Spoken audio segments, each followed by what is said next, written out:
Hello, welcome back to the reading of the poem of the Man God, written by Maria Valtorta, Volume 2. Chapter 251, Part 2. Return to Sicaminon. Jesus speaks of faith. They part. Jesus, with John of Endor, and Ermastius, goes towards the town. The others walk back along the pebbly beach, telling what they have seen or heard, as happy as children returning to their mothers. Also Judas Iscariot seems happy. He shows all the offerings given to him by the Murex fishermen, and above all he shows a little bundle containing the precious substance. This is for the master. If he does not wear it, who can possibly do so? They called me to one side, saying, We have some precious madrepores in our boat, and we have also a pearl. Imagine, a treasure. I do not know how we were so lucky, but we will give them willingly to you for the master. Come and see them. I went with them to please them, while the master had withdrawn into a cave to pray. They were beautiful corals and a pearl, not a big one, but beautiful. I said to them, Don't deprive yourselves of these things. The master does not wear jewels. Give me instead some of that purple to make an ornament for his tunic. They had this little packet. They insisted in giving it all to me at all costs. Take it. Mother, make something nice with it for our Lord, as you know how to do it. But make sure you do so. If he becomes aware of it, he will have it sold for the poor, and we like to see him dressed as he deserves. Is that right? Oh, it is true. I suffer when I see him dressed so plainly amongst other people, while he is a king, and they are less than slaves, and yet they wear gorgeous decorations and garments, and they look at him as if he were unworthy of being near them, says Peter. Did you see how those gentlemen in Tyre were laughing when we took leave of the fishermen? Replies his brother.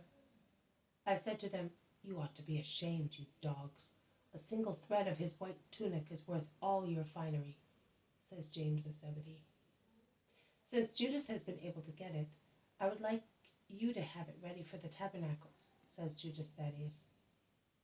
I have never spun purple, but I will try, says the Blessed Virgin, touching the light, bright-colored wool, as soft as silk. My nurse is an expert at that. We shall find her at Caesarea. She will let you see how to do it. You will learn at once because you do everything so well. I would put a band around the neck. I would put a band round the neck, the sleeves, and at the hem of his tunic. Purple on snow-white linen or wool, with palm or rosette decorations, as we see on the marble of the Holy, and David's knot in the center. It would look lovely, says the Magdalene, who is an expert in such beautiful things. Martha says, Our mother made that design because it was so beautiful, on the tunic that Lazarus wore on his journey to Syria, when he took possession of our land there. I kept it because it was the last work of our mother. I will send it to you. I will do it praying for your mother. They have reached the houses. The apostles spread out to gather those who want the master, particularly sick people. And Jesus comes back with John of Endor and Ermastius, and he passes by, greeting those who have crowded in front of the little houses. His smile is a blessing. They bring him the inevitable man with eye trouble, who is almost blind with ulcerous ophthalmia, and he cures him. Then it is the turn of the man sick with malaria, as emaciated and yellow as a Chinese, and he cures him. Then a woman asks for a particular miracle, milk for her breast, which has none, and she shows her baby only a few days old, underfed, and all red because of some inflammation. She moans, See, we are told to obey man and to procreate. But what does it serve if we see our children languish? This is my third one, and I have buried 2 in the grave because of my unfruitful breast.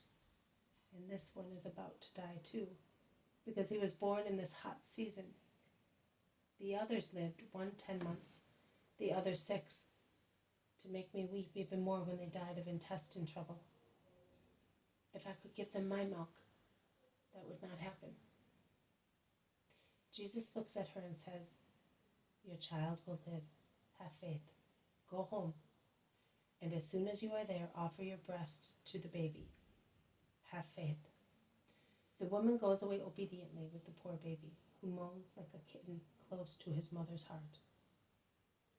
Will she have milk? Of course she will. I say that the baby will live, but she will never have any milk, and it is already a miracle if he lives. He is almost dead with privations. Instead, I say that she will have milk. Of course. No, she will not. The people present are of different opinions.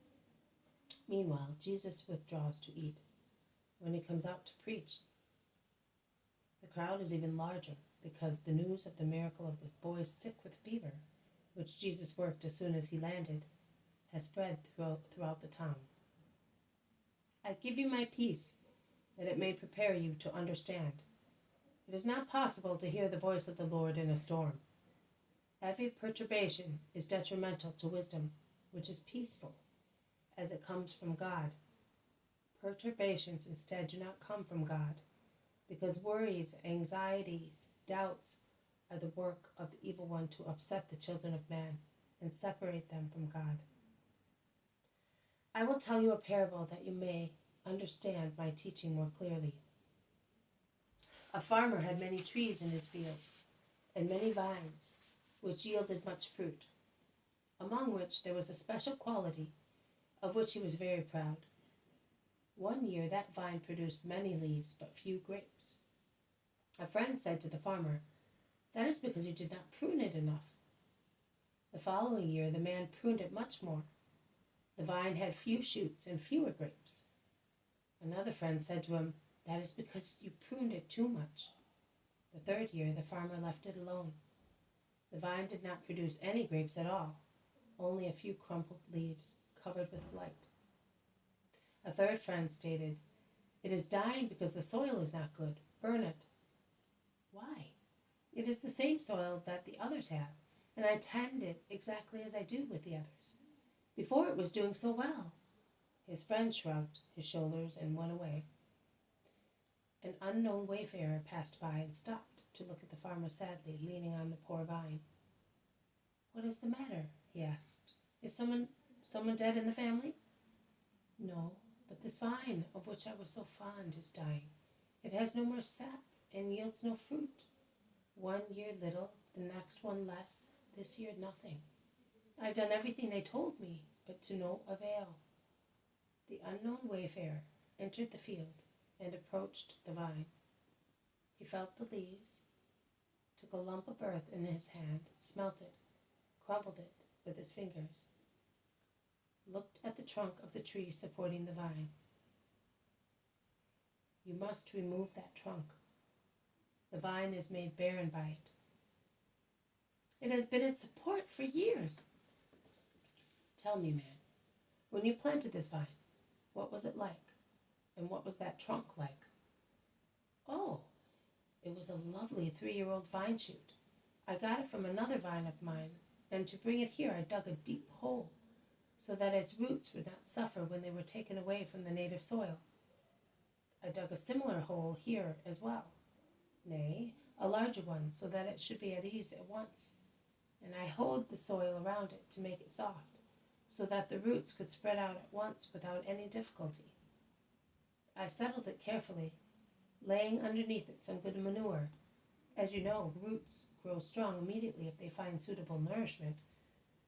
I did not pay so much attention to the elm tree. It was only a little tree planted there to support the vine shoot. In fact, I planted it superficially near the vine shoot. I earthed it up and went away.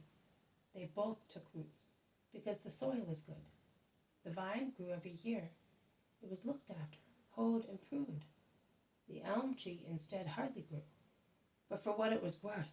Then it grew strong. See how lovely it is now? When I come here from afar, I can see its top standing out like a tower, and it looks like the ensign of my little kingdom." Once the vine covered it up, and one could not see its beautiful foliage. But look, how lovely it is up there in the sunshine. And what a trunk! Straight and strong. It could have supported this vine for many years, even if it became like the ones that the explorers of Israel took near the torrent of grapes. Instead, it has killed it. It has overwhelmed it. Everything was right for its life. The soil, its place, light, sunshine, the care you took of it. But the elm tree killed it. It became too strong. It entangled its roots, suffocating them. It took all the sap of the soil. It prevented it from breathing and receiving the necessary light. Cut down this useless, powerful tree at once, and your vine will revive. And it will revive even better if you patiently dig up the ground to expose the roots of the elm tree, and then cut them to ensure that they do not sprout. Their last ramifications will rot in the ground, and once dead they will become life, because they will become manure, a worthy punishment for their selfishness. Burn the trunk. Make thus good use of it. A useless, harmful tree is good only as firewood, and it is to be removed so that all the nourishment of the soil may go to the good and useful plant. Have faith in what I'm telling you, and you will be happy. But who are you? Tell me that I may have faith. I am the wise one. He who believes in me will be safe. And he went away. The man was rather doubtful. Then he made up his mind, and he got a saw, and he called his friends to help him. Are you mad? You will lose both the elm tree and vine. I would cut off only its top in order to give air to the vine, but no more. It must have support. You are going to do a useless job. I wonder who he was, perhaps one who hates you without you knowing it, or a madman, and so on. I am going to do what he told me. I have faith in him. And he cut the elm tree down at its root. And not happy, he laid bare the roots of both plants in a wide circle round them, and he patiently cut the roots of the elm tree, taking great care not to damage those of the vine. He then filled the hole, and as the vine had no support, he placed a strong iron pole near it with the word faith written on a wooden board, tied to the top of the pole. The others went away shaking their heads. Autumn and winter passed, and spring came.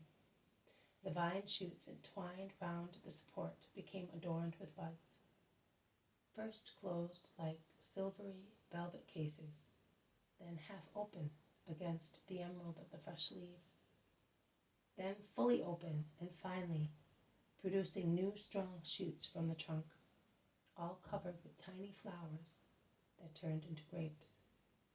There were more bunches of grapes than leaves, and the latter were large, green, strong, the size of 2, 3, or more clusters, and each bunch was thick with pulpy, juicy, and wonderful grapes. And now what do you say? Was the tree the cause of the withering of my vine, or was it not? Was the wise one right or not? Was I right or not in writing on that board the word faith?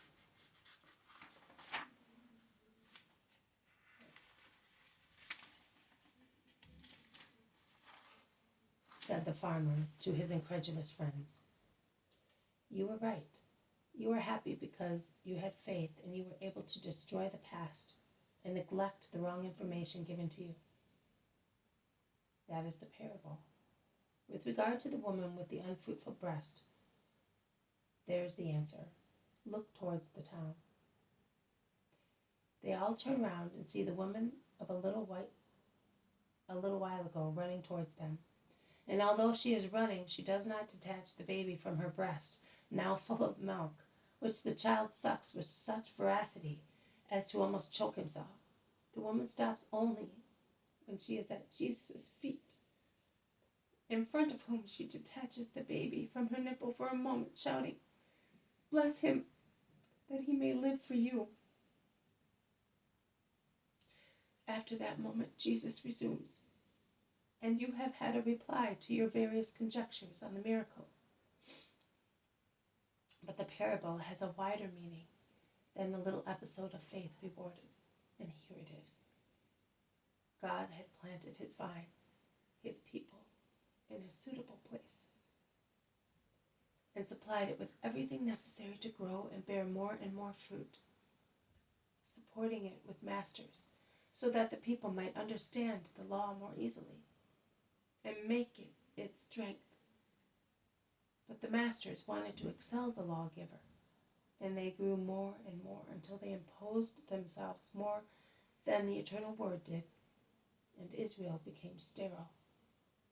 The Lord then sent the wise one, so that those in Israel who with righteous souls are sorry for such barrenness, and try this and that remedy, according to the dictates and advice of the masters, who are humanly learned but supernaturally unlearned, and thus, far from knowing what is to be done to give life back to the spirit of Israel, may have true, healthy advice. But what happens? Why does Israel not recover its strength and become energetic, as in the golden days of its loyalty to the Lord? Because the advice is, remove all parasites that have grown to the detriment of what is holy. The law of the Decalogue, as it was given, without any compromise, hesitation, hypocrisy. Remove them to give air, space, nourishment to the vine, to the people of God, and a strong, straight, inflexible, unique support, with a name as bright as the sun, faith. But that advice is not accepted. I therefore tell you that Israel will perish, whilst it could revive and possess the kingdom of God, if it believed and made amends and changed itself substantially. Go in peace, and the Lord be with you. This has been a reading from the poem of the Man God, written by Maria Valtorta, Volume 2, Chapter 251, Part 2, Return to Sicaminon. Jesus speaks of faith. Thank you for listening. I will see you tomorrow. May God bless you, and may peace be with you.